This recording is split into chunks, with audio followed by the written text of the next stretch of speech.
Born Podcast. Cet épisode est sponsorisé par Impulse Nutrition, une marque française de nutrition pensée pour les sportifs d'endurance. Impulse Nutrition propose une gamme complète pour l'avant, le pendant et l'après-entraînement, mais aussi des compléments alimentaires du quotidien que j'utilise personnellement toute l'année sur les conseils de ma diététicienne. Le magnésium et les oméga 3 pour la récupération et le bon fonctionnement musculaire, les multivitamines et le collagène marin dans les grosses périodes d'entraînement et la vitamine D systématiquement en hiver. Impulse Nutrition développe ses produits avec une vraie exigence de qualité et une approche globale de la santé du sportif au service d'une performance durable. Avec le code BORN, vous bénéficiez de 15% de réduction sur votre première commande et vous soutenez ainsi le podcast dans son développement. Merci à Impulse Nutrition et maintenant place à l'épisode. Born Podcast. Comme à chaque fois que je parle à des amoureux de sport, il ne faut pas longtemps pour que leur passion débordante déteigne sur moi. Ce fut le cas avec Yann Chaussinan. Et j'aime découvrir des disciplines dont la réalité ne colle pas à l'imaginaire qu'on s'en fait. Dans cet épisode, Yann, qu'on pourrait imaginer comme une énorme brute, explique très bien qu'un bon lancer de marteau repose sur de la force certes, mais surtout sur de la technique et sur une approche mathématique du geste sportif. 8e aux Jeux de Paris dans un sport où il est difficile de se faire une place au milieu des nations dominantes, Yann est parmi tous les athlètes interviewés dans ce podcast, sans doute celui qui a le meilleur score à la table de cotation World Athletics. J'ai appris plein de choses pendant cet entretien, je suis sûr que vous aussi. Yann Chaussinan, complètement marteau, bonne écoute. Bon, salut Yann. Salut. Merci d'avoir accepté l'invitation. Avec plaisir. J'ai 2-3 questions à te poser parce que je pense que mes auditeurs sont comme moi. Quand on leur parle de marteau, pour eux, c'est un outil qui sert à planter un clou. Donc juste pour contextualiser un peu les choses, j'ai 2-3 questions. Est-ce que tu peux nous dire combien pèse un marteau ? Ça fait 7 kg 260. Ça, c'est le poids senior. Ok. Après, ça, en fonction des âges, ça monte progressivement. Et les filles, 4 kg. Ah ouais, il y a une grosse différence quand même. Ouais, pourtant, je ne lance pas plus loin. Ouais. Mais non, en fait, c'est adapté au physique. C'est comme ça, quoi. Et la longueur du fil, pareil, c'est la même pour tout le monde ? Pour les femmes, c'est un peu plus loin, un peu plus court. Mais les hommes, c'est 121,5. C'est la longueur maximale. En fait, c'est réglementaire. C'est-à-dire que tu as une taille de boule minimale. Tu ne peux pas avoir une taille de boule trop petite. Et pareil, tu ne peux pas avoir une longueur trop longue. Ah ouais, parce que tu peux avoir une boule plus petite, mais plus lourde, plus dense ? Ah, je sais même pas En fait, avec le même poids, avec 7 kg 260, suivant les matériaux utilisés, il peut y avoir un diamètre beaucoup plus fin, en fait. Et Ok. Vaut mieux lancer un diamètre plus petit que ça ira plus loin. C'est-à-dire la que nous, pénétration, le ouais. diamètre, il fait 110. Ouais. Mais tu peux très bien, avec certains matériaux, mettre beaucoup plus dense et mettre en 80. Du coup, les frictions sont moins importantes, ça va plus loin. Et c'est quoi la taille minimale réglementée ? C'est 110. C'est Ok. 110 mm, quoi. Ouais. Et tu pourrais le faire un marteau de manière artisanale et l'utiliser ? Ouais, tu peux. Après, il faut qu'il soit homologué, quoi. Ouais. Sur les compétitions nationales, tu peux, par exemple, mais sur des championnats internationaux, tu peux pas. Alors, je sais qu'en général, en fait, sur les compétitions, l'organisation met à disposition des marteaux. Ok. Sur les jeux, sur les championnats du monde, on le sait avant d'y aller, les modèles qu'il va y avoir, les marques, ils sont obligés de mettre plusieurs marques à disposition. Et sur les autres compétitions, même sur n'importe quelle compétition, on peut mettre son engin. C'est-à-dire que moi, si j'ai un marteau personnel, que ce soit des régionaux, des championnats de France ou même des Jeux Olympiques, tu peux mettre ton engin sur la compétition. Mais à partir du moment où tu le mets sur la compétition, tout le monde peut l'utiliser. Ouais. Ah, ok. C'est pas comme les perchistes, par exemple, où ils ont leur propre perche et ils les prêtent pas, quoi. Alors, tous les lancers, à partir du moment où on met notre engin, on le fait homologuer avant la compète, ils le mesurent, ils regardent le centre de gravité, etc. Et à partir du moment où il est sur le concours, tout le monde peut l'utiliser. Tu m'apprends une chose, je savais pas du tout. Mais si, c'est comme ça. Et C'est une règle. parce que les poignets, c'est pareil, j'imagine qu'il y a plus ou moins de grippe. Alors, il y a différentes marques au marteau. Il y a des feelings qui sont différents suivant les marteaux, mais on va dire que tu as beaucoup moins d'écart d'un marteau à un autre par rapport à, par exemple, du disque ou du javelot, où il y a vraiment beaucoup d'écart suivant la marque, en termes de dureté, de centre de gravité, tout ça. Au marteau, il y a très peu d'écart entre les marteaux. Alors, il y a des matériaux qui sont différents suivant un marteau ou l'autre, mais ça changera pas, fondamentalement, ça changera pas forcément la perf au bout, quoi. Alors que à homologation égale, hein, taille Ouais. de boule égale, longueur de marteau égale, alors que sur des disques ou du javelot, suivant les techniques de lancer, ça peut changer. Par exemple, le disque, il y a des disques qui sont faits pour le vent, suivant Ouais, les conditions. ok. Marteau, non. Et les marques, c'est quoi? Parce que j'imagine qu'ils doivent pas en vendre des camions, des marteaux. Non, C'est mais qui bon, les fabricants? je pense que celui qui vend le plus à l'heure actuelle, c'est Polanic, la marque Polanic. C'est une marque polonaise. Et je sais que là, il y a une marque qui est pas mal, que j'aime bien, c'est Nishi, c'est japonais. Mais c'est pareil, c'est compliqué pour acheter au Japon. Et Nike, Adidas, ils font rien ça. Non. Non. Non. Il y a des marques de marteaux un peu leader, t'en as 4 ou 5. Ouais. Après, t'en vends pas non plus. Et oui, c'est pour ça. C'est pas comme des paires de baskets, quoi. Donc, il y a quelques marques qui... Après, un bon marteau de compète, ça vaut entre 400 et 1000 euros, quoi. D'accord. Et ça vous arrive, comme tu dis que tu peux utiliser n'importe quel marteau, que si le mec il fait un super lancer avant toi, tu te dis bah tiens je vais prendre le marteau qu'il vient de prendre et tu peux changer au milieu du concours? Ah bah ouais, en fait, j'en sais rien, moi, suivant les compétitions, admettons, t'as 10 marteaux à disposition, bah tu peux prendre n'importe lequel. Tu peux faire ton premier essai avec un marteau et ton Voilà, deuxième tu avec un peux autre. changer, ouais. Et toi t'aimes bien faire ça quand tu vois que le mec il a lancé loin, tu prends le même? En général, ce qu'on fait, c'est tout le monde fait ça, tu regardes en général l'état des marteaux, et après tu regardes celui qui est le plus long, en fait. Ouais. Parce que la longueur maximale, c'est 121,5 cm, mais des fois, il y en a qui sont un peu plus courts, par exemple 1 ou 2 cm. Mais 1 cm sur un marteau, c'est quasiment 1 mètre à la chute. Ouais. Donc en général, on regarde tous les marteaux, on regarde lesquels sont plus longs. Et puis, même s'il y a 10 marteaux, en général, ça tourne que sur quelques-uns, parce qu'il y a quand même des modèles qui sont mieux que d'autres, quoi. Ah bah tu vois, j'ai appris quelque chose, je savais pas du tout ça, que vous pouviez vous partager les marteaux. Je me suis toujours demandé, quand vous lancez le nombre de tours dans le cercle, Ouais. c'est réglementé ça? Non, à partir du moment où tu restes dans le cercle, Tu pourrais faire 15 tours et... si tu arrives à faire 15 tours dans le cercle, tu peux. Ouais, Après, ça sert à rien. On va dire la majorité des athlètes lancent sur 4 tours. ok. Les gars, les filles, c'est 4 tours.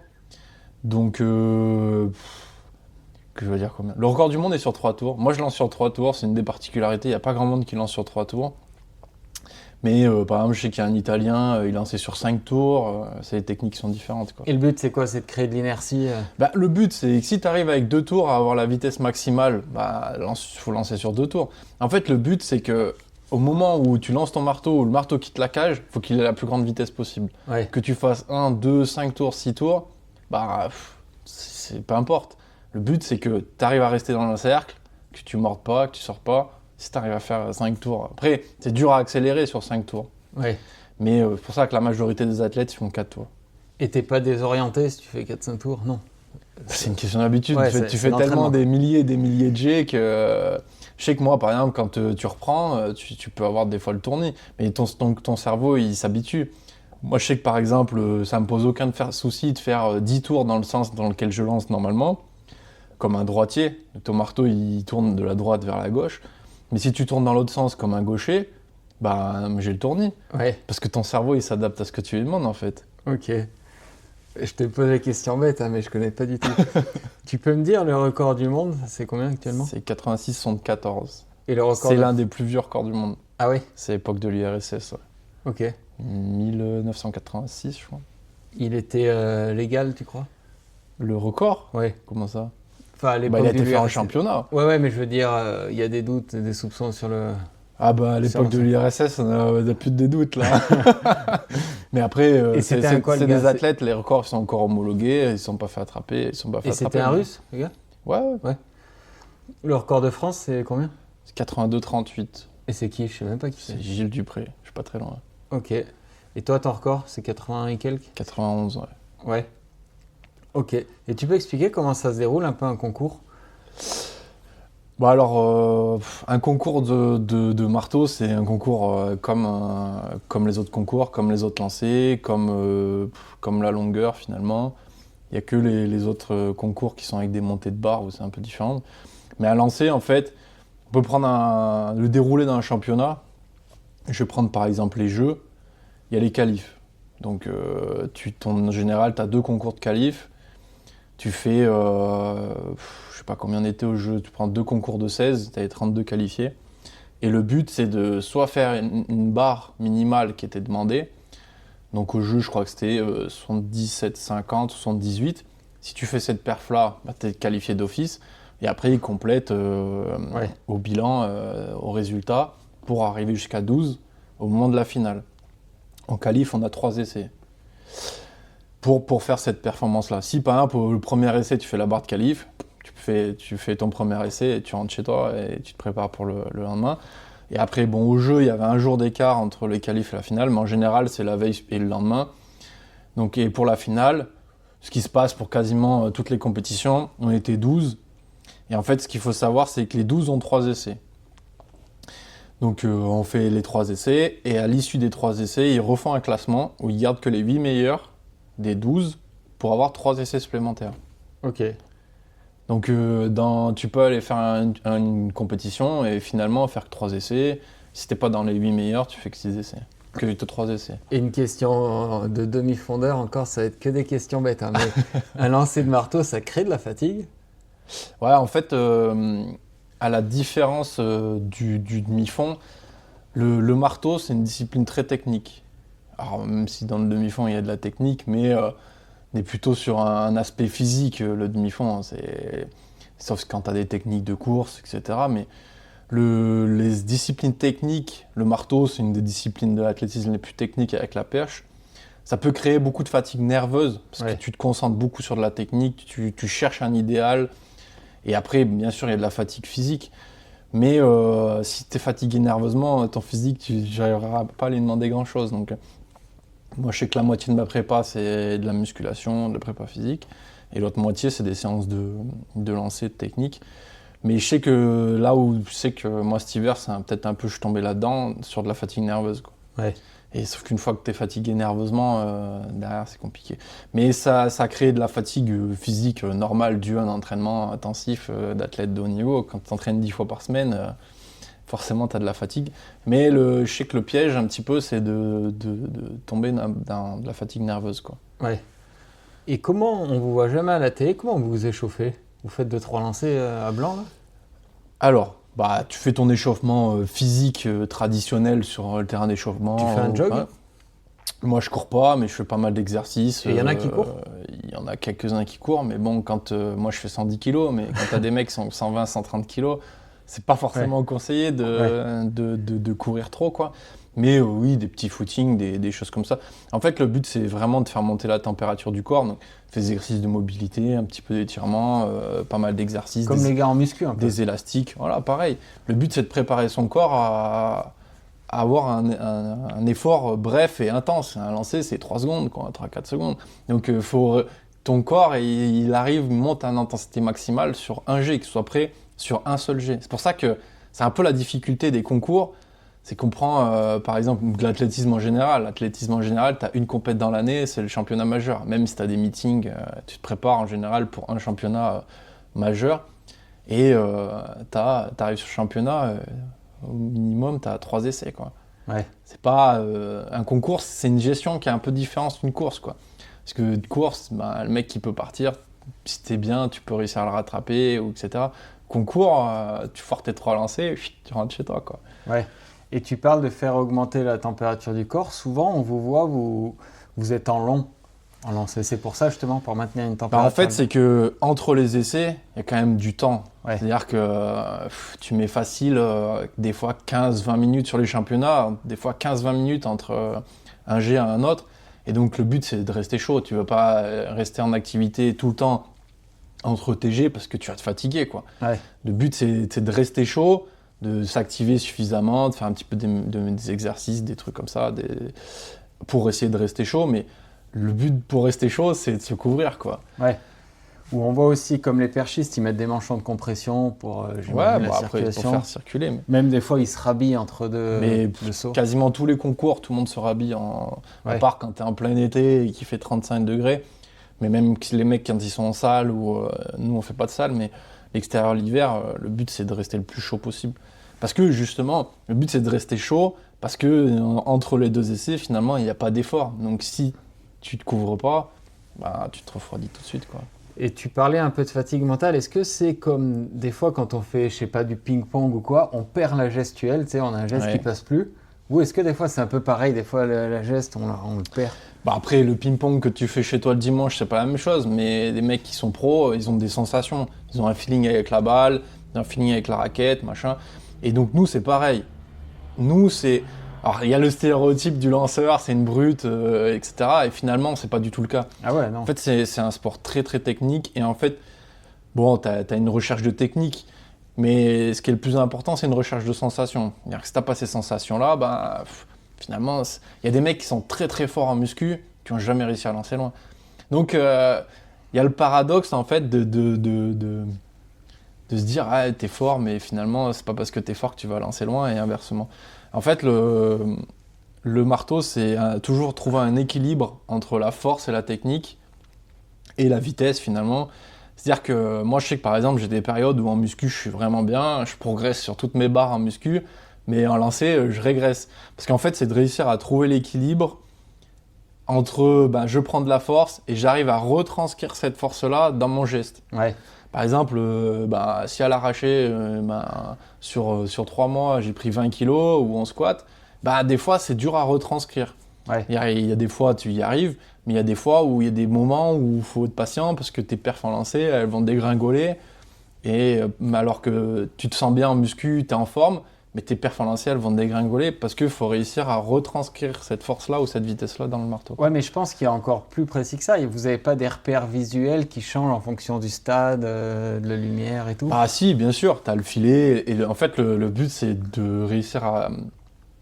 En fait, presque, un lanceur de marteau, il pourrait presque lancer les yeux fermés finalement. Ouais. Parce que y a des temps, il y a un marteau. En fait, quand tu lances, tu as un point haut et un point bas.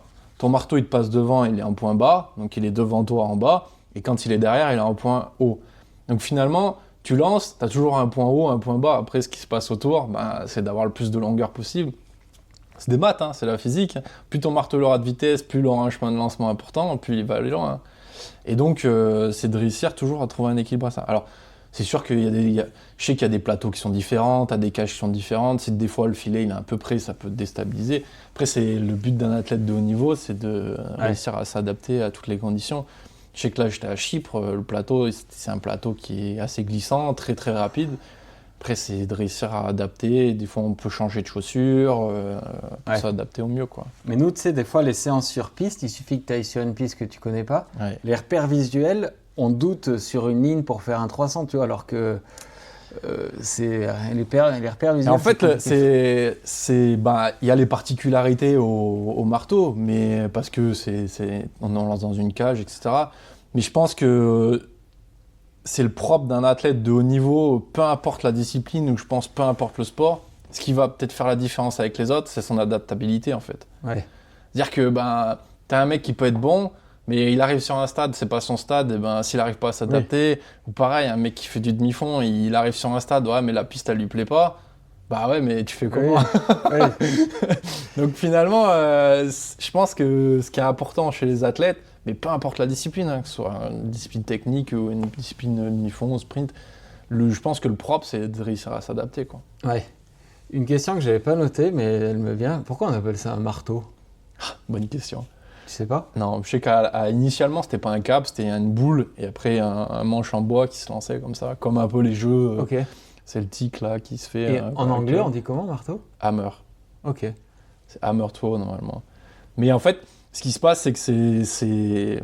Comme beaucoup de sports, ça a été amené par les Anglais. Donc, par exemple, 7 kg 260, c'est 15 livres sterling, c'est 15 livres en poids, tu vois. Ouais. Et donc, du coup, c'est pour ça que ça fait des poids un peu à la con, comme ça. Parce que c'était le poids d'un boulet de canon de la marine anglaise. Ouais. Du coup, ils ont pris ça pour l'adapter, pour faire des D'accord, sports, ok. etc. J'adore connaître l'histoire des sports comme ça. Est-ce que tu peux nous parler de toi? Moi, je te connais un peu, j'ai vu que tu étais né, je pensais pas que tu étais si jeune d'ailleurs. Ça commence. Ouais. Je pensais pas que tu étais si jeune et je pense que de tous les athlètes que j'ai interviewés, au final, je pense que tu es un des plus performants au barème FFA. Ah ouais, c'est possible, ouais. Ouais. Après, moi, j'ai 27 ans, je vais avoir 28 ans. Donc Yann Chaussinan, tu peux reprendre depuis le début. Ouais, moi, du coup, Yann Chaussinan, j'ai 27 ans, bientôt 28. Moi, je suis originaire de Clermont, je suis vraiment clermontois depuis beaucoup de générations maintenant. Et puis maintenant, je commence à faire du marteau depuis quand même pas mal d'années. Mon père faisait du marteau aussi, il avait fait les jeux en 2000. Et ma mère, elle faisait du lancer de disque. Et finalement, je suis allé au lancer de marteau un petit peu tout seul. Pareil, ils m'ont pas du tout poussé à en faire, presque au contraire. J'avais fait pas mal de hand, donc je suis allé faire de l'athlé. En fait, j'avais plus une appétence pour le sport individuel que pour le sport collectif. Du coup, je venais du hand, j'avais un gros bras, je faisais du javelot, mais finalement, j'aimais bien le groupe qu'il y avait au lancer de marteau, etc. Puis ça me plaisait. Même si au début, j'étais meilleur au javelot, et j'avais fait un petit peu toutes les disciplines de l'athlé. Et puis finalement, je me suis orienté vers le marteau parce que c'est ce qui me plaisait. Il y avait vraiment des sensations qui étaient intéressantes. Sensation d'étirement, renvoi, de longueur. Puis quand on voit son engin partir loin, ça fait plaisir, quoi. Ouais. Donc après, c'est dépend les rencontres, ça dépend les affinités qu'il peut y avoir. Et t'as pas fait l'école d'athlé avec course, le triathlon et tout? J'avais fait, ouais. Si, si, j'avais fait par ça. Mais après, j'ai commencé l'athlé, entre guillemets, pour quelqu'un qui va faire les jeux, assez tardivement, quoi. Ouais. Où je me suis vraiment entraîné au lancer de marteau. En fait, j'en faisais un petit peu. En fait, j'ai commencé à atteler, je faisais vraiment de tout. Je faisais 4 lancers, je faisais de la hauteur, je faisais de la longueur, je faisais du sprint. Et puis vraiment, je me suis spécialisé dans le lancer. Je me suis dit, là, je vais vraiment m'entraîner presque après le bac, quoi. Et t'as un gros physique, t'étais déjà grand et costaud jeune? J'étais grand, pas forcément très costaud, mais je suis quasiment le plus fin quand j'arrive sur à l'heure actuelle. Ah, je suis assez grand, donc je suis plus grand que les autres. Mais t'es plus élancé, mais je suis plus fin que les autres. Ouais. Mais après, c'est parce que j'en m'en sers d'une force. Alors c'est sûr que par rapport à la norme, je suis plus fort en muscu que beaucoup de monde, mais par rapport à ce que font les autres en muscu, même les autres, quand tu dis que je discutais avec eux, il y a un meeting, j'avais fait 80 où je fais mon record. Ils me demandaient mes perfs de muscu, ils ne comprenaient pas comment j'arrivais à lancer aussi loin en faisant des parts de muscu qui n'étaient pas ridicules, mais qui étaient finalement, par rapport au niveau de performance, pas terribles, quoi. Ouais. Et est-ce que c'est antinomique le lancer avec la course à pied? Le demi-fond, par exemple. Jeune, t'étais nul, t'aimais pas ça? C'est trop différent? Moi, c'est que j'ai vraiment jamais eu trop de plaisir à faire ça, quoi. Ouais. J'aimais bien le vélo. En fait, le sport d'endurance, j'aimais bien. J'ai fait les crosses, comme tout le monde. J'aimais bien le vélo, etc. Mais après, c'est pareil, ça dépend les rencontres qu'on fait. Si j'avais fait d'autres rencontres, peut-être que je ferais de la perche, peut-être que je ferais du demi-fond. Et je te dis ça parce que quand on écoute Kevin Mayer, on a l'impression que quand il progresse sur les lancers, il régresse un peu sur le reste et tout. En fait, c'est de trouver un équilibre. C'est comme je disais tout à l'heure, tu prends en muscu, tu prends de la force, il faut réussir à le retranscrire. Si tu prends... Si tu prends beaucoup en masse musculaire, c'est sûr que tu seras peut-être meilleur sur les lancers, mais du coup, il va falloir traîner ta masse musculaire pour faire tout ce qui va être de la course à pied. Tu vas peut-être gagner en sprint, tu seras peut-être plus explosif, mais sur les épreuves un peu plus longues, ça va commencer d'être compliqué, quoi. Et tu l'as dit furtivement juste avant, et pareil, Kevin Mayer, il le disait aussi, ça, il disait qu'il aimait les lancers pour cette sensation, je ne sais plus comment tu as dit, d'accélération, c'est ça qui est jouissif dans ce sport. En fait, il faut réussir à faire corps avec son engin, et moi je connais bien la perche, parce qu'à Clermont, c'est la perche, et tu retrouves vraiment les mêmes sensations, quoi. C'est de réussir à faire corps avec son engin, avec sa perche, moi avec le marteau, et en fait, c'est de réussir à trouver une facilité dans le mouvement. C'est-à-dire que plus ton geste, finalement, il va être facile, plus tu vas aller loin. Ouais. C'est presque con à dire comme ça, mais en réalité, c'est ça. En fait, c'est les jets où tu forces le moins qui vont aller le plus loin. Alors, bien sûr, tu forces quand même, mais c'est les jets où finalement tu forces le moins, où tu es le plus facile, où ça va aller le plus loin. Parce que tu forces pas, t'es pas crispé, tu es au bon endroit au bon moment, tu sens les bonnes choses au bon moment. C'est fluide. Et je pense que c'est pareil pour toutes les épreuves. Hein. Ouais. Mec, quand il va être bien, il va être facile dans ce qu'il fait, c'est là où tu es le plus performant, quoi. Et pourquoi avoir choisi le marteau? Mais le piège sur un lancer, c'est de vouloir faire, par exemple. Dire, là, il faut que j'y aille, il faut que je le fasse, il faut que je m'énerve pour le faire. Et là, souvent, tu te crispes et tu vas moins loin, quoi. Ouais. Et pourquoi avoir choisi le marteau et pas le poids ou le javelot, le disque? Javelot, j'aimais bien, c'était pas mal. Mais j'aimais moins m'entraîner au javelot. Ah oui? En fait, c'est le problème du javelot en France, c'est qu'on sort pas. Moi, j'ai été gamin, j'avais envie de lancer. J'avais envie de lancer tous les jours le javelot si c'était possible. Mais me faisait un petit peu mal. Et donc, du coup, le problème du javelot, tu peux pas forcément lancer. Tu peux pas lancer tous les jours. Moi, pour la question de sécurité, tu peux lancer toujours. Non, parce que niveau douleur, ça te fait Ah ouais, ok. Pour le corps, par exemple, le javelot, c'est beaucoup plus contraignant que le marteau ou le disque. Pourquoi les épaules? Même s'il y a des contraintes. Voilà, le dos, les épaules, le coude, surtout, il y a pas mal d'athlètes. Et donc du coup, on faisait beaucoup de balles, on faisait en salle contre un mur, on faisait pas mal de choses comme ça, qui sont pas du tout inintéressantes dans une prépa, même bien au contraire. Mais je pense que quand t'es jeune, t'as envie de lancer tout le temps, d'être dehors, même s'il fait pas beau. Enfin, moi, je voyais ça comme ça. En fait, je trouve que quand tu vois pas ton engin le voler, t'as moins ce plaisir-là. Ouais. Même si tu sais pourquoi tu le fais, parce que tu t'entraînes et que derrière tu vas aller lancer, je pense que t'as un petit peu moins ce plaisir-là quand tu vois pas ton engin voler. Marteau, même si c'est pas bon, tu mets des sensations sur une distance qui est pas bonne. Ouais. Là, l'entraînement, je suis pas bien, je fais 70, mais tu sais tes sensations que tu as pour faire 70. Et même si tu vois, par exemple, il y a des fois, tu peux avoir des bonnes sensations et métriquement, c'est pas terrible. Et inversement, où des fois, tu es moyen, mais tu fais des grosses perfs. Ouais. Donc, je trouve que c'est intéressant de mettre un indicateur de distance sur ce que tu fais. Nous, on a des lignes, c'est facile à mesurer, quoi. Ouais. On prend pas le mètre à chaque fois pour Et du mesurer. coup, si quoi. tu lances pas, ce que tu veux dire, c'est que tu les acquiers pas, ces sensations. Quoi. Ouais, voilà. Compliqué. Après, c'est pas une obligation de lancer tous les jours, mais je trouve que c'est intéressant de lancer dehors. En compétition, tu lances dehors. Mais c'est vrai que maintenant que j'y pense, en athlète, j'ai jamais vu un mec lancer un javelot. C'est comme, quand vraiment les conditions elles sont vraiment trop extrêmes. Mais on a un outil à Clermont qui est exceptionnel, c'est le Stadium Jean Pelez. Mais quand je vois des demi-fondeurs faire des séances à rallonge dans le stadium pour tourner en boucle comme ça, je me dis, mais sortez dehors. Il fait pas moins 10, mais ils sont dedans, quoi. Ouais. Les perchistes, c'est pareil. Les perchistes à Clermont, ils sortent pas dehors de l'année. Je dis, mais sortez dehors, les compétitions, elles sont dehors. Ouais. Mais après, c'est des particularités à toutes les épreuves. Après, s'il y a besoin de matériel, des choses comme ça. Mais... Et est-ce que tu peux te servir du lancer de poids pour progresser en marteau ou ça n'a rien à voir? Oh, rien à voir. Ouais. Tu peux être bon dans l'un et mauvais dans l'autre? En général, tu mets le javelot d'un côté, le marteau de l'autre et le poids disque un peu ensemble. Parce que tu as quand même une technique qui est vraiment redis-moi, similaire. t'es allé trop vite. Comment tu mets le javelot, on va dire, dans une catégorie un petit peu à part, il court, etc. Il lance. C'est un geste qui est complètement différent des autres lancers. Le marteau, c'est pareil. C'est un geste qui est complètement différent des autres lancers. Et après, tu as le poids et le lancer de disque, où vraiment, là, tu commences à avoir une technique qui est similaire. En général, souvent, un lanceur de disque, il est bon au poids, enfin, pas forcément au niveau d'un mec qui fait que ça. Et inversement, un mec qui fait du poids, souvent, il n'est pas trop mauvais au disque, à haut niveau. Hein. Ouais. Souvent, ça va un petit peu de pair, on va dire. Si le mec est spécialiste en disque, au poids, il ne sera pas forcément ridicule, inversement. Moi, le javelot, ça me fait un peu penser au baseball. Il y a une grosse vélocité, pareil. non? C'est un peu pareil. Pareil, au hand. Ouais.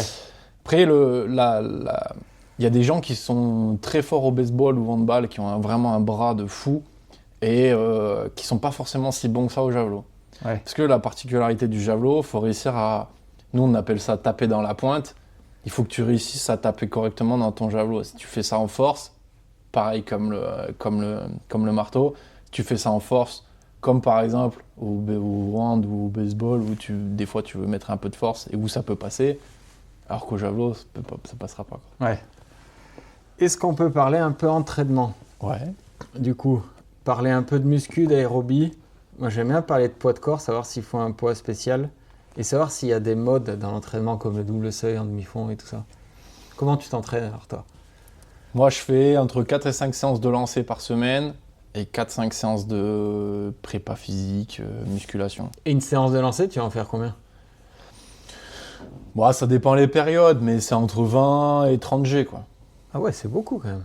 Entre 20 et 30 G. En fait, ce qu'il faut savoir, c'est que nous, par exemple, sur les lancers, au marteau particulièrement, on lance le poids de compète, c'est fait 7 kg 200, mais on lance des marteaux qui sont beaucoup plus lourds ou beaucoup plus légers.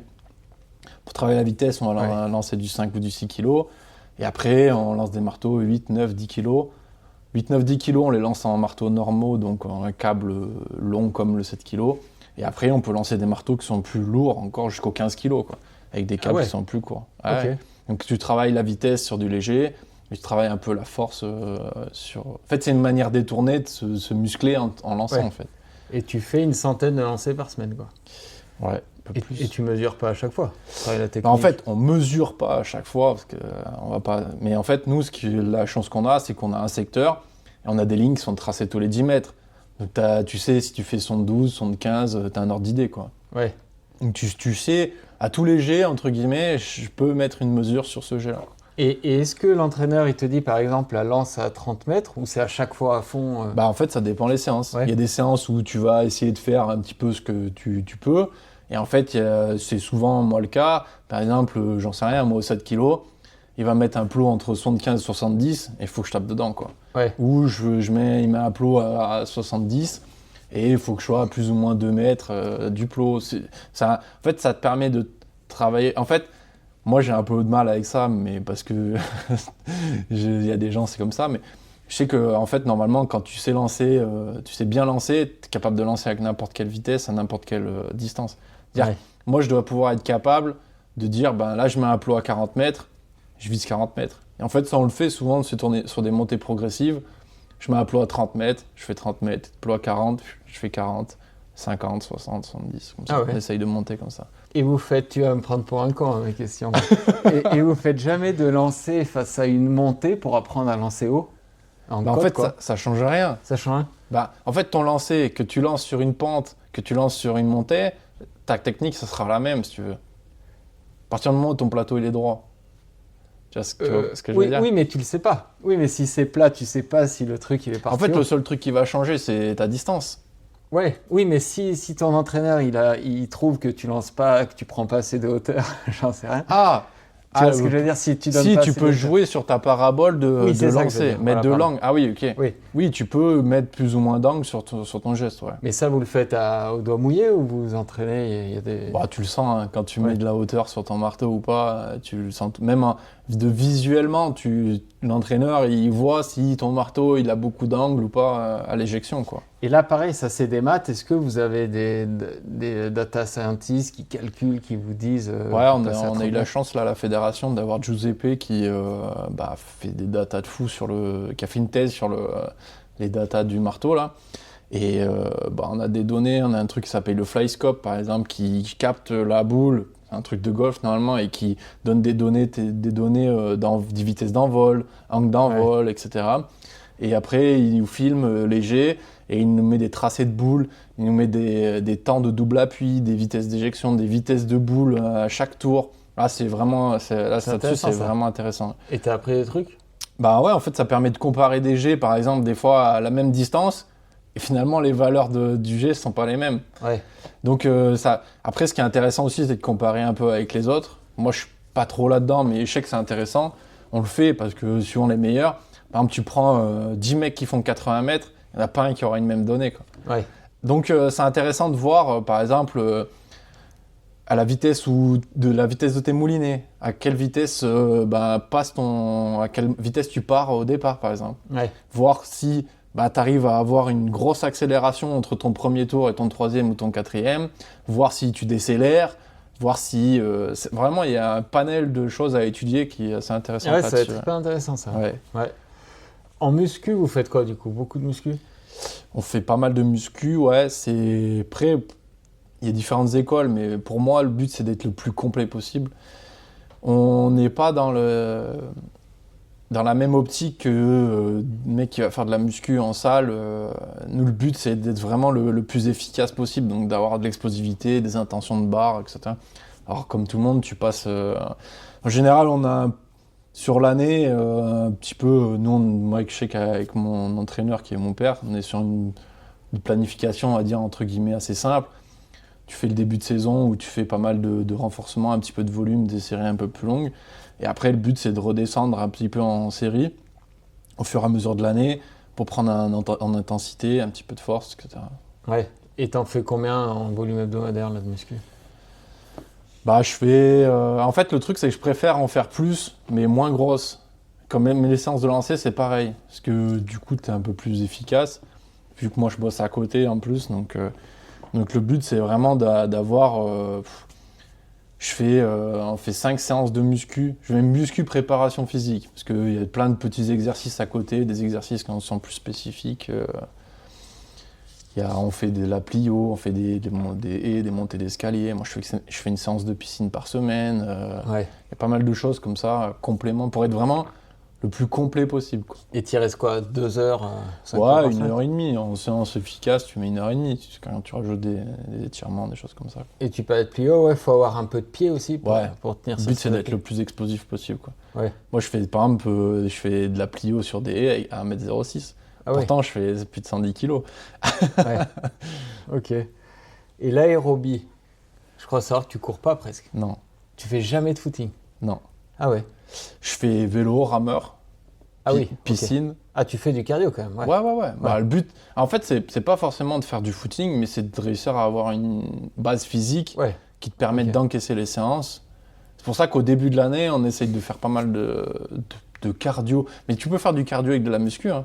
Oui, c'est vrai. Ouais. Ouais. Donc c'est ce qu'on fait. Par exemple, nous, je sais qu'en début de saison, et après on le garde un peu, bah, je fais pas mal de vélo, de rameur, je vais faire des sorties de vélo, je fais de la piscine. Et après, en muscu, bah, tu fais, entre guillemets, un peu à la crossfit, quoi. C'est-à-dire que bah, tu mets des temps de récup courts, des séries longues, tu fais le cardio, hein. Ouais. Tu fais des séries de 10 en squat complet, tu mets 1 minute 30 de récup, tu vas faire ton cardio, hein. Et le rameur, ça te fait encore quelque chose? Ouais. Ouais, bah oui. T'arrives à- Tu dépends les intensités que Mais pareil, mets. tu fais des exos, tu peux faire du fractionné, des trucs. Ouais, ça Ouais. dépend les périodes, mais après le but c'est pas forcément de mettre dans une progression de caisse ou de performance en vélo ou en rameur. C'est juste d'essayer d'entretenir une base physique et d'endurance pour pouvoir après... En fait, moi mon objectif, pas d'être endurant sur le rameur Oui. ou ni sur le vélo, c'est de pouvoir avoir une base physique qui me permette derrière d'encaisser mes séances de muscu et de lancer, quoi. Ouais. D'encaisser les compétitions. Parce que putain, tu as une base physique qui est plus intéressante, avec de l'endurance, etc. Alors, j'ai pas une endurance de fou, mais une base d'endurance qui me permette d'enchaîner les compétitions, par exemple en été, des choses comme ça. Ouais. Nous, en fait, on n'a pas beaucoup de compètes l'hiver. Et nous, nos compètes sont principalement l'été. Les quelques compètes qu'il y a l'hiver, c'est plus pour garder le contact, ils sont pas d'enjeu. Et donc, le but, c'est que l'hiver, on fasse un peu plus de foncier, de caisse, donc en muscu, en endurance, en quantité de lancers, on fait un petit peu moins de qualitatif, pour pouvoir après faire beaucoup plus de qualitatif l'été. Ouais. Et est-ce qu'il y a un physique stéréotypé du bon lanceur de Non. marteau? En fait, par rapport aux autres lancers, par rapport au pot, au disque, au javelot, le marteau, c'est là où il y a un panel de physique le plus grand. Ouais. Parce qu'il y en a qui sont petits, il y en a qui sont plus grands, il y en a qui sont très forts, il y en a qui sont moins forts mais qui sont rapides ou très techniques. Par exemple, avant moi, en France, il y avait Quentin Bigot, il faisait 1m78. Ouais. Mais techniquement, il était très juste. Et donc, en fait, il y a quand même un panel de physique. Bon, pour moi, dans les lancers, le marteau, c'est là où il y a le plus de panels de physique différents. Et Dans un concours, tu peux avoir un mec qui fait 2 mètres et un autre qui fait 1m75. Et est-ce qu'il faut être fit? Bah, faut être fit. Ça t'évite tes blessures, ça t'évite... C'est pas une question d'être fit, c'est compliqué. Un mec qui est sec, on lui voit ses abdos quand il fait 120 kilos pour être musclé, tu peux te poser des questions. En fait, le but, c'est pas d'être au plus fit, mais c'est d'avoir une condition physique. Moi, je fais par exemple, tous les athlètes de haut niveau, vont faire attention à ce qu'ils vont manger dans les lancers, hein. Ouais. Même si tu as le stéréotype, il y en a qui vont être un peu plus gras que d'autres. Mais dans ceux qui lancent vraiment loin, des mecs qui sont très gras, il n'y en a pas. Ouais. Non. Et est-ce que le fait d'être pas grave mais un peu corpulent, est-ce que ça aide pas dans la Ben, technique? c'est sûr que pour lancer du 7 kg, un mec qui va faire 70 kg, ça va être un peu compliqué. Mais en fait, ça sert à rien d'être trop lourd, quoi. Ouais. Donc, moi, je sais que je fais 110 kg, les mecs, ils tournent à peu près par ça, quoi. Parce qu'ils sont un peu plus petits, entre 100... Je pense que la majorité des lanceurs de marteau, ils sont entre 100 et 130 kg, quoi. Mais C'est vrai que des lanceurs qui ont fait 80 ou plus à moins de 100 kg, il n'y en a pas beaucoup. Mais est-ce qu'à l'approche d'une compétition, tu fais un peu plus gaffe à ce que tu manges ou tu t'en fous si tu as 1 kilo? Mais moi, je fais gaffe à ce que je mange toute l'année. Ouais, tout le temps. Mais je veux dire, non, mais je veux dire au poids. Au poids en Bah, soi. je sais que l'hiver, on a tendance à être un peu plus lourd. Et après, l'été, quand on va chercher de l'explosivité, etc., on va être un peu plus léger, on va être un peu plus sec. Ouais. Moi, par exemple, pour un lanceur, je suis assez sec. Oui. Ouais. Non, mais c'est sûr. Mais parce que j'ai toujours fait attention à ce que j'ai mangé, etc. Donc, Tu disais que le record du monde, il date d'il y a longtemps. Est-ce que ça a changé l'entraînement depuis cette période? je pense que ce qui a changé pas mal, c'est tout ce qui est autour de l'entraînement. L'alimentation, la récup. Ouais. C'est tout ça en fait. Ce qui est commun Parce à qu'en tous soi, les la sports. technique et la muscu, c'est... En fait, tu peux arriver avec le même niveau de performance, avec tellement d'entraînements différents. Mais je pense que les athlètes font beaucoup plus attention aux soins. Parce que les mecs, quand ils étaient pétés, soit ils arrêtaient, ils faisaient plus rien. Et les soins sont pas les mêmes. La récup, moi, je vois rien qu'avec l'époque de mon père, il y a des trucs, c'est tout con. Mais des trucs de récup, de la presso, des choses comme ça, c'est pas si vieux que ça. Ouais. Mais mon père, dans les années 2000, c'était plein de trucs de récup, c'était les débuts, quoi.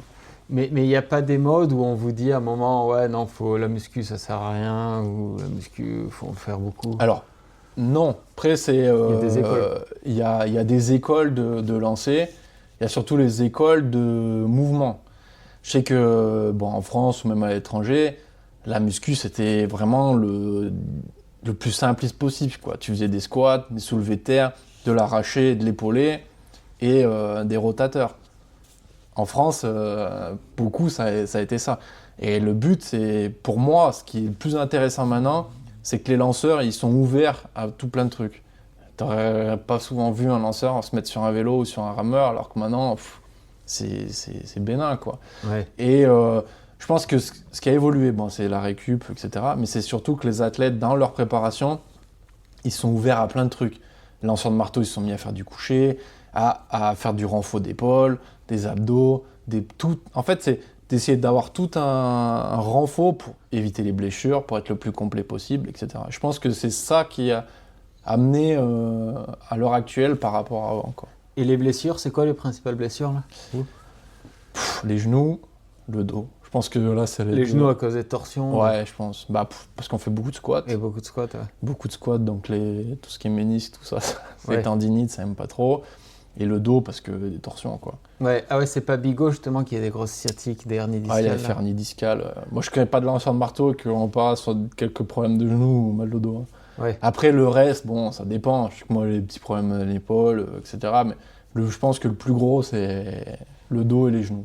Le dos et les Et genoux. ça, c'est tout le monde, c'est tout le monde, malheureusement. Et là, tu parles, t'as des ampoules plein les doigts, c'est les lancers, ça? Bah en fait, là, le bout des doigts, c'est pas des ampoules, c'est de la corde, en fait, qui s'est Ah ouais. formée. Bah, Ok. en fait, moi, je mets des bandes sur les doigts. Et en fait, on tient la poignée. Et en fait, la poignée, à chaque lancer, elle frotte, en fait, sur le bout des doigts. Et en fait, ça fait des espèces d'afflux de sang. Et à force que ça frotte... Mais Ah ouais. vaut mieux avoir ça, après, sinon, t'as mal au doigt, hein. Ouais. Mais par contre, c'est des trucs qui partent super vite. La corne sur les mains, ça part super vite.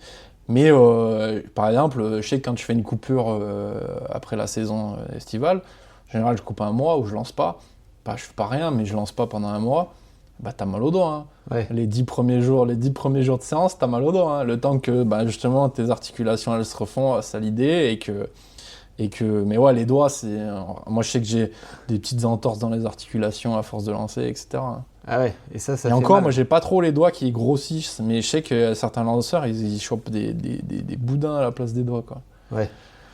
Les impacts de la météo. Je sais, ça tu vas peut-être pouvoir préciser mieux que moi, je sais que le javelot par exemple, c'est bien qu'il y ait un vent de face. Ouais.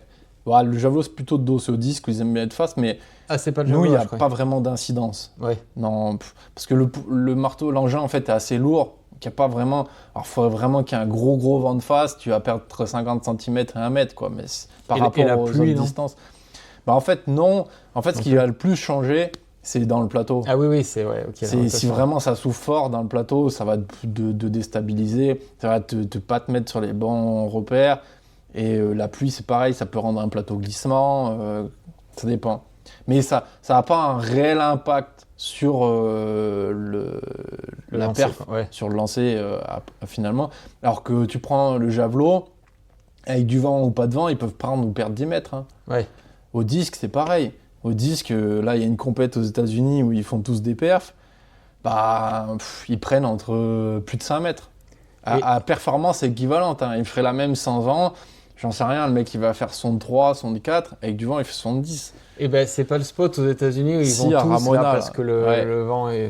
Ouais. C'est parce qu'il y a du vent tout à fond et qu'ils mettent des compètes tous les jours ou tous les 2 jours pour qu'ils fassent des perfs, quoi. Ah ouais.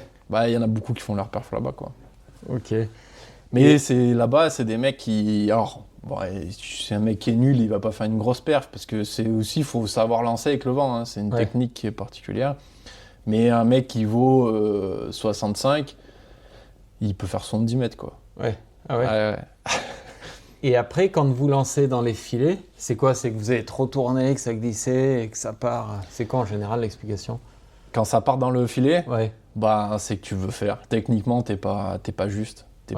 C'est pour ça qu'il y a des portes pour pouvoir lancer dans le filet. Donc, c'est plus... En fait, la cage, elle sert, c'est une question de sécurité. Ah oui, quoi. oui.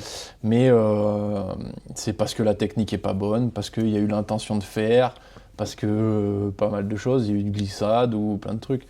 Mais si ça va dans la cage, c'est que le lancer est pas bon. Hein. Ouais. C'est que tu tires dessus, c'est que ça va pas. Quoi. Et il n'y a jamais eu trop d'accidents de lancer? C'est calculé pour qu'il n'y en ait pas? Il y en a toujours eu. Moi, j'ai vu. Moi, j'en ai vu. J'en ai pas en tête, moi, je sais qu'en cadet, championnat de France cadet, il y avait la longueur qui se mettait sur le côté du marteau. Et l'entraîneur de longueur, il ne regardait pas. Il y en a un qui se l'est pris dans la mâchoire.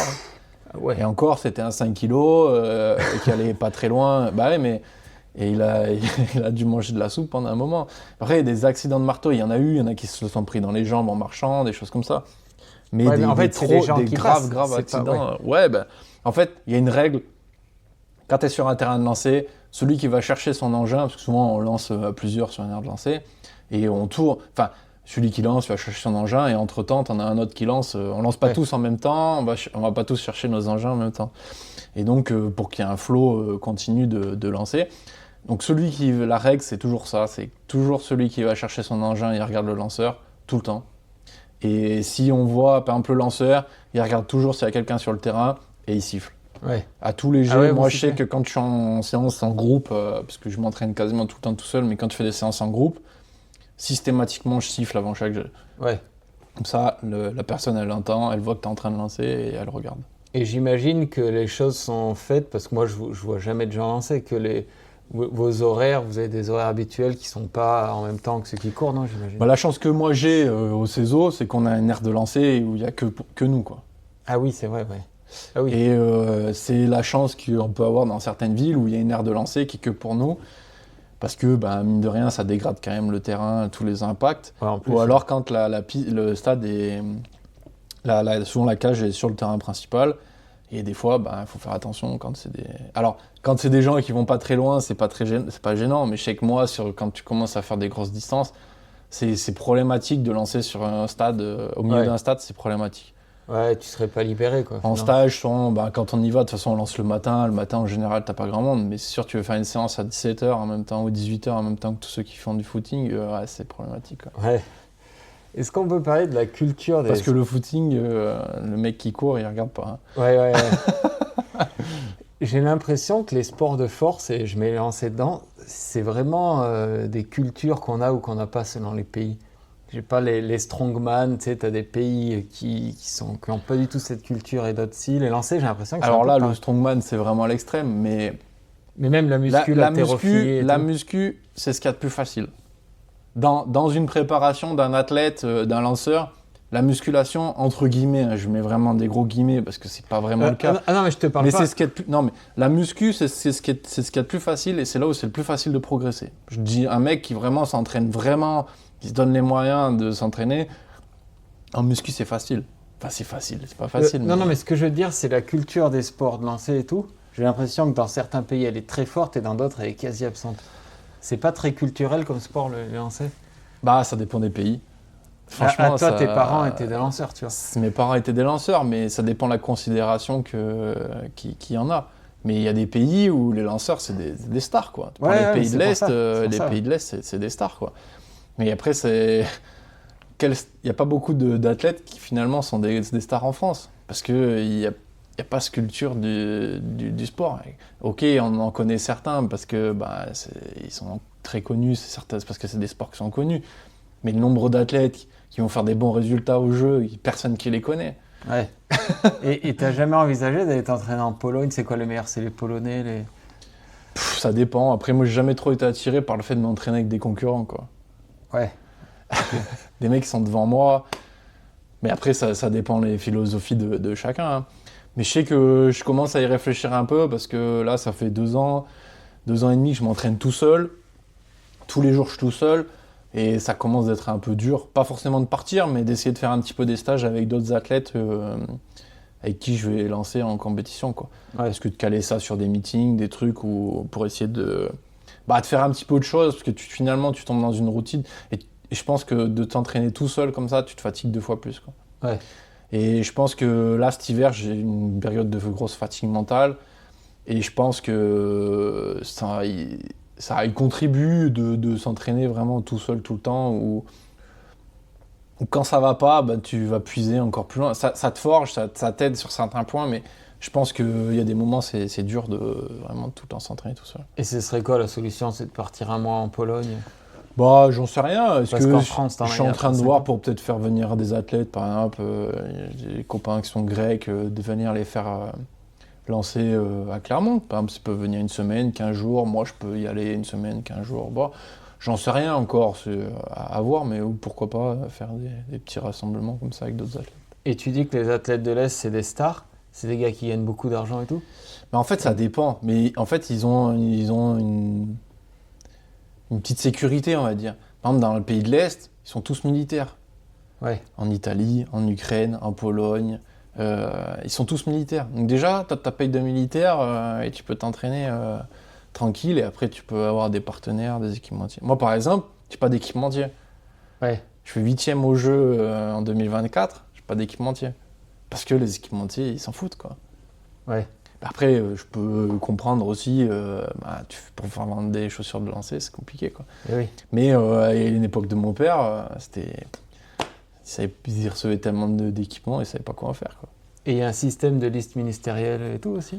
Pour Ouais, le bien lancer? sûr. Ouais. Même titre que tout le reste, tous les autres sports, en fait. Ouais. En fait, c'est un barème, c'est l'État, c'est le ministère des Sports, ou même l'ANS, qui fixe ces barèmes et qui met des cercles et des aides, toi, quoi. j'imagine. Ouais, bien sûr. Ok. Ouais, et la fédération, ils nous aident un petit peu pour ça. Et tu dis qu'à l'époque de ton père, il y a des équipementiers. Qu'est-ce qui fait que le sport a décliné dans l'esprit des gens? Je pense pas que ça soit le sport, mais c'est plus vis-à-vis des équipementiers où ils veulent plus trop s'orienter. Mais là, c'est général, où les équipementiers vont plutôt s'orienter vers la course à pied plutôt que vers les concours, quoi. Ouais. Là, c'est les lancers parce que c'est en premier et parce que c'est peut-être ce qu'il y a le moins médiatisé. Mais les autres concours, ils vont être moins aidés que les autres. Tu vois, que du sprint ou que du demi-fond. Ceux qui ont les meilleurs contrats équipementiers, en athlée, c'est le sprint et le demi-fond. Ouais. Bon, après, la star, tu prends un mec comme Mondo Duplantis parce que c'est Mondo. Mais sinon, c'est du sprint et le demi-fond, quoi. Tu sais, moi, c'est marrant, quand j'étais petit, que je connaissais rien à l'athlé, je regardais le sprint à la télé. Le Ouais. demi-fond, j'ai toujours aimé, même quand j'en faisais pas. Et plus le temps passe, avec l'âge, j'aime de plus en plus les concours. Tu vois, le sprint, je regarde quasiment plus, mais les concours, je prends du plaisir à regarder. Il peut se passer tellement de choses dans un concours que tu peux te prendre de cœur pour quelqu'un et le suivre, etc.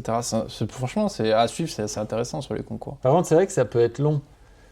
Et ils n'ont pas essayé de créer des formats peut-être un peu plus télégéniques, plus courts. Après, déjà, tu fais des concours meeting à 8, ça va assez vite, hein. Ça fait peut-être 45 minutes. Ah ouais, ok. T'as des concours meeting qui, quand t'es pas beaucoup, ça va assez vite quand même. Je sais que là, par exemple, septembre, ils vont mettre les Ultimates, les championnats du monde d'Ultimate, là. Ouais. Une sorte de championnat du monde élite. Et ça y est, c'est sûr. Ouais, c'est Ouais, sûr. Donc, au concours, il y aura que les 8 meilleurs mondiaux qui vont être qualifiés. Et les courses, ça va être 16, je crois. Ouais. Et les concours à 8, ça va aller vite, hein, pour la télé. Et puis même après, il y aura un système un peu comme le Diamond League où ils vont réduire le nombre de personnes sur les derniers essais. Donc ils vont y adapter pour la télé et que ça soit rapide, quoi. Ouais. Ok. Et ça va être l'objectif, toi? Ouais. D'y aller? Il faut être top 8 au ranking, quoi. Il va falloir aller faire des points sur les meetings, quoi. Et t'es combien actuellement? Là, je suis 6e, je crois. Ouais. Mais après, ça dépend des compètes. Après, c'est sur 12 mois, donc c'est surtout les compètes de cet été qui vont compter, quoi. Ouais. Ouais. Tu sais s'il y a un record du monde battu, que ce soit à la perche, en lancer, en sprint, c'est les mêmes price money de Ouais, c'est World Athletics. Ouais. Je crois que c'est 100 000. Quelle que soit la discipline? Ouais. Ah ouais? Ah oui. Ouais, tu peux pas mettre d'écart. Par exemple, sur les Jeux, par exemple, les primes à la médaille, c'est le comité olympique de chaque pays qui détermine ça. Par exemple, sur les championnats du monde, il y a des primes, je crois que c'est sur les 8 meilleurs premiers, c'est les mêmes sur n'importe quelle discipline. Tu peux pas mettre une discipline où il y a plus d'argent qu'une autre. Ouais, ok. Après, sur les meetings, c'est un peu différent. Il y a des épreuves où ils mettent plus d'argent que d'autres, mais sur un championnat, tout le monde est au même niveau, quoi. Et si tu bats le record de France, tu as une prime de la Fédé? Rien du tout. Ah ouais, il y en a pas? Voilà, non. Ah ouais, Non, ok. Non. Après, tu peux négocier ça avec tes partenaires. Souvent là où tu peux avoir le plus de primes sur des records de France ou records du monde, d'Europe, c'est chez les équipementiers. Ouais. J'ai pas d'équipementier. T'as pas ce Mais problème. non, après, si tu bats le record de France, tu as un meilleur niveau, tu auras peut-être un peu plus d'aide de la part de la fédération derrière, quoi. Ouais. Mais t'as pas de prime au record de France, quoi. Et t'as pas d'équipementier, mais ton employeur, je sais même pas ce que tu fais derrière comme métier. Moi, je suis contrôleur de gestion dans une entreprise d'Eiffage qui s'appelle Forésienne. Et il t'adapte tes plannings, ils sont Ouais, en fait, compréhensifs? moi, j'ai une CIP. Et donc, je suis détaché. En fait, ce qui me permet d'avoir un CDI 35 heures. J'ai une paye de 35 heures. Mais je bosse à l'année, je bosse un peu moins de 30%. Ok, ouais. Je bosse un peu tous les jours, toute l'année. Mais je pars en stage, je pars en compétition. Ils t'embêtent pas avec ça, ouais. Non, ils sont cool. Là, Ouais. vraiment, j'ai eu la chance de bien tomber avec un binôme qui ça passe bien. Donc. Et la suite de la saison, là, c'est quoi du coup? Et ben là, ça va être en mai. Je fais une petite coupure d'une semaine. Là. Après, ça va être en mai interclub. Et après, je vais enchaîner les meetings un peu tout l'été, quoi. Ouais. Essayer de faire tous les gros meetings qu'il peut y avoir au marteau.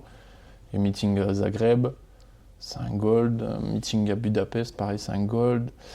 Et puis après, j'aime bien, ça me tient à cœur de faire les meetings français.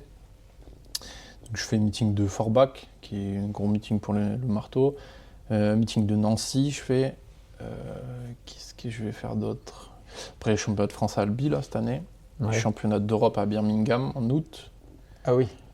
Et après, les Ultimates. Et après, je sais que des fois, il y a un ou deux meetings Diamond League qui mettent du marteau en pré-programme. Ok. Donc ça fait les points d'un Continental Tour Gold. Donc ça, c'est intéressant parce que ça fait des meetings qui sont gros, qui sont intéressants. Et t'as déjà fait ça, en Diamond League? Ouais, j'avais fait Chorzo, Silesia, là, l'année dernière, où on était en pré-programme. Ok. Et j'avais fait aussi le meeting de Paris, où ils avaient mis le marteau en pré-programme aussi. Ah ouais? Ils avaient mis ça pendant 2 ou 3 années, mais ils ont dit que ça coûtait trop cher, qu'il fallait reboucher les trous, donc ils ont dit on met plus de marteau. Ok. Tu parlais de fatigue mentale cet hiver, comment tu le traites ça? T'as une prépa mentale? J'ai une prépa mentale. Après là, ça va être peut-être d'adapter un petit peu l'entraînement, d'essayer des nouvelles choses. En fait, je pense que c'était peut-être à casser un peu la routine. Ouais. Donc, essayer de partir en stage avec d'autres personnes pour pouvoir revenir bien motivé et puis s'entraîner, quoi. En fait, moi, j'avais jamais vraiment eu de période un peu de down dans mes préparations. Après les jeux, j'ai pas eu de contre-coup des jeux. Mais je pense qu'après les championnats du monde, là, en septembre, où j'ai été blessé pendant 2 mois, j'ai pas pu m'entraîner comme il faut. J'ai quand même voulu faire les championnats du monde, mais sans surprise, je suis passé à côté. Et je pense qu'après ça, bah, tu as quand même une période de décompression qui est plus ou moins longue suivant les gens. Et du coup, bah, tu t'entraînes sur de la fatigue, tu te refatigues encore plus. C'est un peu le cercle vicieux. Donc, non, je pense que c'est d'essayer de retrouver de la motivation, de faire un petit peu autre chose, de casser un petit peu la routine et pour revenir au plus haut niveau, quoi. Parce que vous, c'est vrai qu'en demi-fond, tu sais, quand on a un peu marre de faire du 5000, tu peux basculer un peu sur 1500. Ouais. Vous pouvez pas, quoi. Non, c'est compliqué. Ouais. Donc, soit tu t'adaptes ton entraînement, ça peut être de lancer des marteaux différents, de faire d'autres exercices différents, des consignes différentes, pas mal de choses comme ça. En muscu, de faire peut-être d'autres exercices ou de compléter avec autre chose, ou de changer, peut-être de changer un petit peu de lieu d'entraînement, ou par exemple d'entraîneur. Moi, je sais que là, j'avais pas été voir un autre entraîneur depuis que j'ai changé d'entraîneur en 2023. Bah, peut-être que ça peut être intéressant. En fait, même si un autre entraîneur, il peut avoir la même vision, les mêmes consignes, aller dans le même sens technique, mais avec des mots différents. Ouais. Donc, je sais que ça, sur des disciplines techniques, c'est intéressant.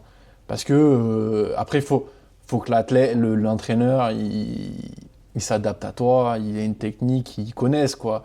Mais je sais que sur les disciplines techniques comme ça, c'est assez intéressant d'avoir des fois pas forcément une autre vision, parce que tu vas vers la même chose technique, mais vraiment de mettre des mots différents. Ouais. Quand tu entends le même discours pendant toute l'année, bah, des fois, tu es quand même content d'avoir, pour aller vers la même chose technique, le même consigne technique, avoir d'autres mots dessus, Ça peut être des fois intéressant et ça peut faire un petit déclic à des moments, quoi. Ça, on le voit, les tennisman, ils changent souvent. Ouais. Et même quand ils réussissent, des fois, du jour au lendemain. En ils fait, changent, souvent, des le piège, c'est de se dire, quand tu as réussi quelque chose, c'est de refaire pareil. fois. Ouais. C'est-à-dire que si tu as fait une saison où ça a bien marché, le piège, c'est de refaire la même. Et souvent, ça marche pas. Ouais. Donc, souvent, c'est intéressant de changer, ou pas forcément de changer, mais d'adapter, de mettre des nouvelles choses. Et tu disais que ton père était ton entraîneur, ça l'est plus depuis 2023, ça? Si, en fait, je me suis entraîné pendant une dizaine d'années avec un entraîneur qui était au club. Et puis finalement, je sentais que j'étais arrivé aux limites de ce qu'il pouvait m'apporter. Il n'avait jamais vraiment lancé loin, il n'avait jamais fait de grands championnats. Puis finalement, je commençais à le sentir que moi, je lui apportais plus que ce que lui m'a apporté. Et donc, je dis, avant les Jeux, je dis, si je ne change pas, je vais peut-être passer à côté des Jeux. Et je dis, je prends le risque de changer. C'était un risque aussi risqué parce que de tout changer, tu ne changes pas tout, mais tu changes quand même beaucoup de méthodes d'entraînement, etc. Et donc, j'ai fait appel à mon père, qui était un petit peu sorti de l'athlé pour qu'il m'entraîne pour les Jeux, quoi, notamment. Et si demain tu veux te séparer de ton père, c'est pas délicat un peu? Après, si je dois le faire, je le ferai. Pour le moment, ça marche. Ça fait 2 ans que je progresse. Ouais. Là, j'ai une petite période où un peu moins bien cet hiver, mais bon, c'est pas dans une carrière, c'est pas gênant, hein. Ou peut-être qu'au contraire, il le comprendrait mieux. Et... Bon, après, là, on en a discuté. On va adapter un petit peu l'entraînement. Après, en fait, ça a les deux côtés. Mais ça a le côté où il y a la confiance quand même, mais la personne te connaît. C'est-à-dire que moi, quand je vais commencer à m'entraîner avec lui, tu gagnes du temps. Parce que lui, il a confiance en moi et moi, j'ai confiance en lui. Donc, du coup, tu peux t'investir dans la pratique, quoi. Ouais. Mais bon, c'est sûr que des fois, tu peux te permettre des choses que tu ne te permettrais pas avec une autre personne, etc. Donc, Ouais. dans les deux sens, hein. Donc, Une dernière question que je pose à tout le monde maintenant. Quelle est, selon toi, la discipline la plus dure en athlète? la plus dure, Tu peux me dire 800 mètres, hein, je sais pas, des fois, moi quand je vois les gars partir sur 800 mètres, j'ai mal pour eux, tu vois. Est-ce qu'il y en a une qui te fait peur? Mais ça peut être un lancer aussi. moi, je mettrais le marteau et la perche. Ah ouais? Techniquement, c'est les deux plus durs. Parce que tu as des disciplines qui sont difficiles techniquement, et tu as des disciplines qui sont dures physiquement. Tu as beaucoup de disciplines qui sont dures physiquement. Je prends le 800 par exemple.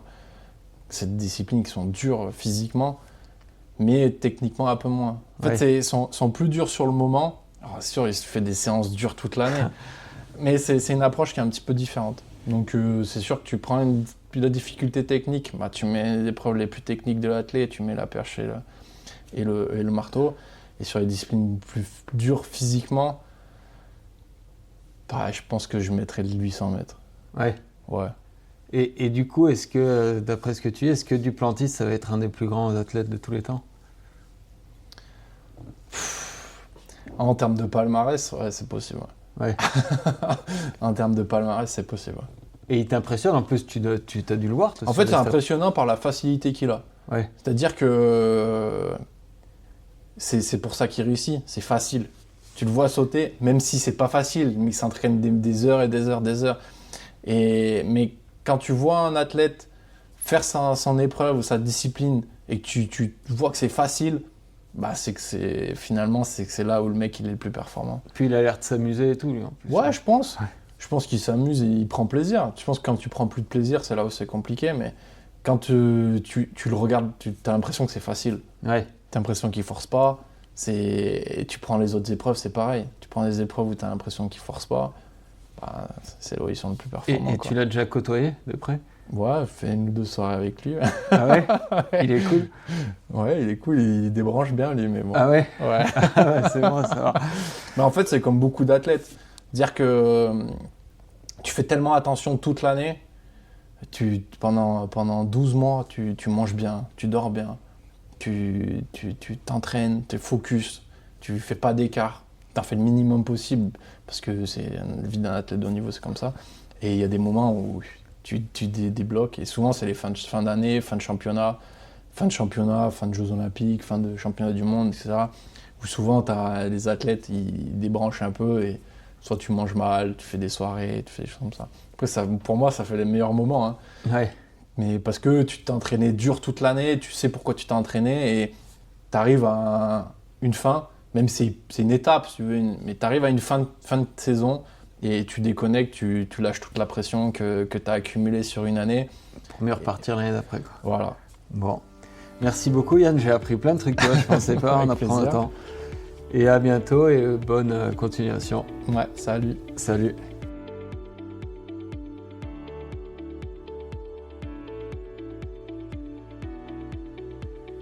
Merci d'avoir écouté cet épisode jusqu'à la fin. Merci à Impulse Nutrition de soutenir le podcast. Pensez à utiliser le code BORN pour bénéficier de 15% lors de votre première commande. Et n'oubliez pas de vous abonner à la chaîne pour ne manquer aucun épisode. À bientôt sur Born Podcast.